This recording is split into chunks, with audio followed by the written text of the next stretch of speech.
यहाँ पर उपस्थित सभी बहनों भाइयों का भी मैं अभिनंदन करती हूँ कि आज इस सम्मान समारोह में हम सबको एकत्रित होने का मौका मिला है। और जहाँ तक बात परिचय की है तो मेरा नाम नीलू त्रिवेदी है और स्त्री वेलफेयर फाउंडेशन की मैं चेयरपर्सन हूँ।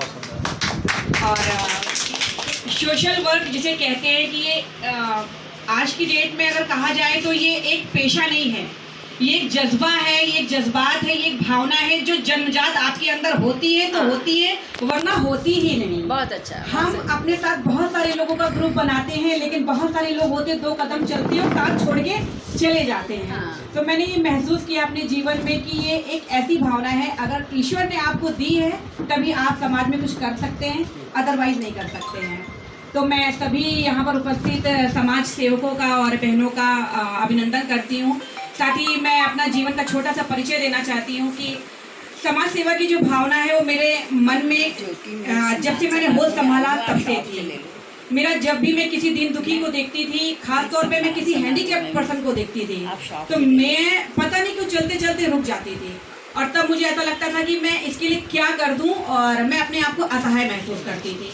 क्योंकि आप आर्थिक तौर पे किसी की मदद करते हैं तो एक बार कर पाएंगे, दो बार कर पाएंगे, लेकिन जीवन पर्यंत आप उसकी मदद नहीं कर सकते हैं। तो फिर मैंने कुछ संस्थाओं के साथ मिलकर अपने जीवन में 5 वर्ष सेवा भाव में दिए। उसके बाद मैंने खुद की अपनी संस्था का निर्माण किया जिसका नाम है स्त्री वेलफेयर फाउंडेशन। और जैसा कि इसका नाम तो स्त्री वेलफेयर है, लेकिन ये नाम मेरे हस्बैंड ने रखा है और उन्होंने कहा है कि आप स्त्री वेलफेयर के नाम से अपनी संस्था का निर्माण करिए। और इस संस्था के अंतर्गत महिलाओं एवं बच्चों के लिए हम कार्य करते हैं।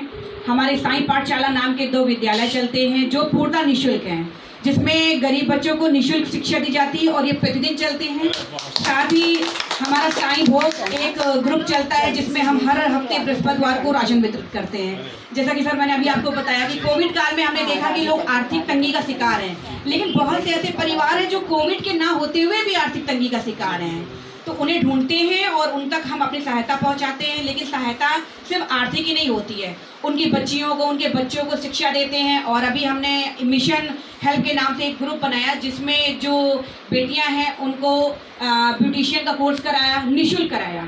और 47 बच्चियां हैं जो आज की डेट में 10,000 सैलरी पर मंथ प्राप्त कर रही हैं, यही लखनऊ के क्षेत्र में। इसके साथ साथ हमने लोगों को सिलाई, कढ़ाई और मार्शल आर्ट की भी ट्रेनिंग दी है।